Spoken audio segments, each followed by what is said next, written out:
রমজানে সবসময় বাবার বাসায় আমি ২-৩ দিন থাকি। কারণ বাবার বাসায় আসলে একসাথে ইফতার না করলে রমজানটা মনে হয় পরিপূর্ণ হলো না। তো এজন্য আমি আর আওয়াইশা একদিন আগেই চলে এসেছিলাম আম্মু-আব্বুর বাসায়। আর আমি আসবো মানে আম্মু আর বাবা মিলে তো হরেক রকমের খাবারের আয়োজন করবে।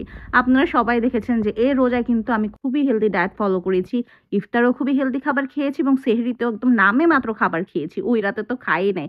কিন্তু আম্মু-আব্বুর বাসায় আসলে এগুলি মেইনটেইন করা সম্ভব? এতদিন পরে মেয়ে আসে, তাদের তো হাজার রকমের আয়োজন থাকবে। তো কি, কি ছিল দেখুন। অবশ্যই শরবত ছিল, তারপর ঘুগনি, বুট ২ টাই ছিল। আম্মুর হাতের বেগুনি মাশাআল্লাহ এত মজা হয়। ফ্রুটস খুব বেশি রকমের থাকে না। এখানে তরমুজ ছিল। বাবা আমার জন্য মোটা জিলাপি এনেছে। যদিও আমি চিকন জিলাপি বেশি পছন্দ করি।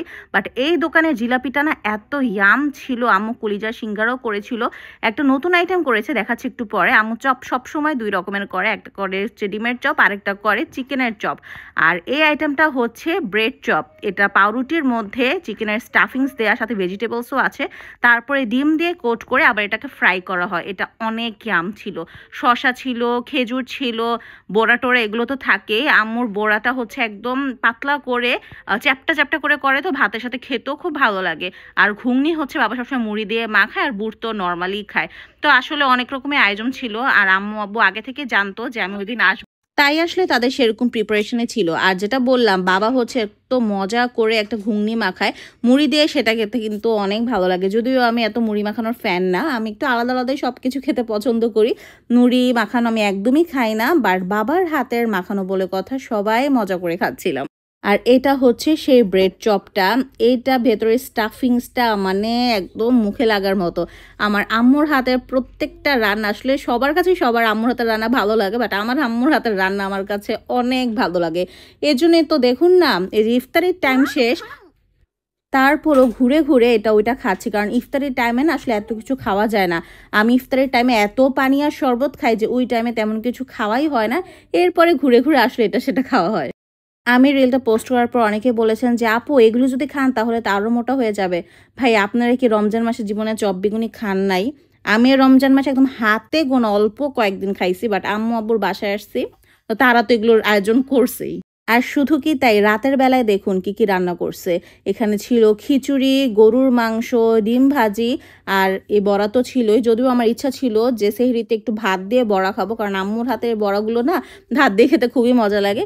বাট খিচুড়ি করছে তাই আর বড়া খাওয়া হয়নি, বাট গরুর মাংসটা অনেক ইয়াম্মি ছিল। শাওন ওই দিন রাতে সেহরি খাওয়ার একটু আগে এসে পৌঁছেছে। আর এটা হচ্ছে পরের দিন আমাদের শপিং করতে যাওয়ার পালা। কারণ আম্মু আমাকে, শাওনকে, আওয়াইশাকে, লাইবাকে একসাথে টাকা দিয়েছে যে একসাথে গিয়ে শপিং করতে যাও। এখন আমরা তো পরেও শপিং করতে পারবো, বাট লাইবার সাথে আসলে ওইভাবে আর দেখা হবেই না, কারণ ঈদের বেশি দিন বাকি নেই। তো এত ব্যস্ততার মধ্যে আসলে আমাদের যাওয়া হবে না।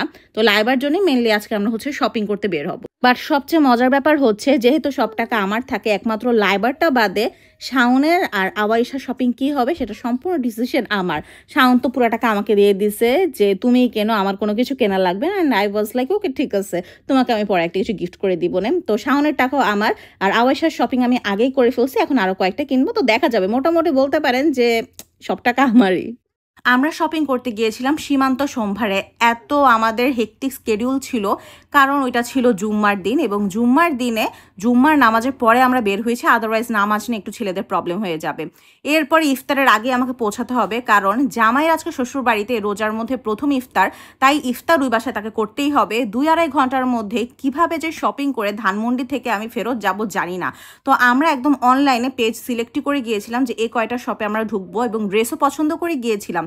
বাট যেটা হলো, যাওয়ার পরে দেখি যে ওই সবগুলোতে যে ড্রেসগুলো আমরা সিলেক্ট করে গিয়েছিলাম একটাও অ্যাভেলেবেল নেই। তো পাকিস্তানি, ইন্ডিয়ান আসলে অনেক টাইপের ড্রেসই সুন্দর সুন্দর আছে, বাট আমাদের কাছে কোনো কিছুই ভালো লাগতেছিল না। আমি একটু সোবার কালার বেশি পছন্দ করি, তো এই ড্রেসটা নামিয়েছিলাম। পরে দেখলাম যে না, এটা পাকিস্তানি স্টাইলে হলেও এটা পাকিস্তানি ড্রেস না, এটা ইন্ডিয়ান ড্রেস। এবং কেমন যেন ভালো লাগতেছিল না, অ্যাজ ইউজুয়াল কমন। কিন্তু আমার না এই ড্রেসটা খুব ভালো লেগেছিল, এটা পাকিস্তানি বোঝাই যাচ্ছিল। বাট আমার জামাই আবার হলুদ টাইপের ড্রেস পছন্দ করে না, তাই আর কিনতে পারলাম না।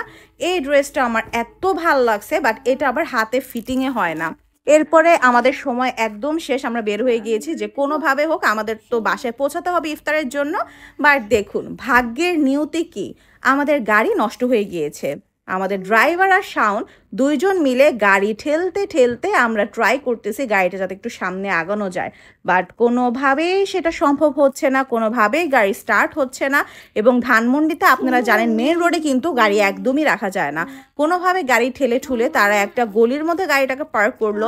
এরপর আশেপাশে থেকে অনেক ড্রাইভাররা এসেও হেল্প করার ট্রাই করতেছিল, বাট কোনোভাবেই পসিবল হচ্ছিল না যে গাড়িটা স্টার্ট নিবে। এবং এদিকে কিন্তু আমাদের ইফতারের সময় চলে আসতেছে, একদম লাস্ট মোমেন্টে আমরা একটা উবার পেলাম, কারণ যেহেতু ইফতারের আগে কোনো উবারও পাওয়া যাচ্ছিল না।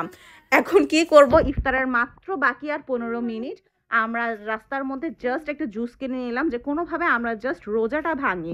এবং আলহামদুলিল্লাহ যেই না মাগরিবের আজান পড়ে অমনি সমস্ত রাস্তা ফাঁকা হয়ে গিয়েছে আর আমরা আম্মু আব্বুর বাসায় পৌঁছাতে পেরেছি। আর এই তো আম্মু আব্বু আজকে সকাল থেকে কত কিছু আয়োজন করেছে, জাস্ট লুক। তো অনেক ভালো লাগছে, ফাইনালি আমরা একসাথে সবাই ইফতার করতে পারলাম।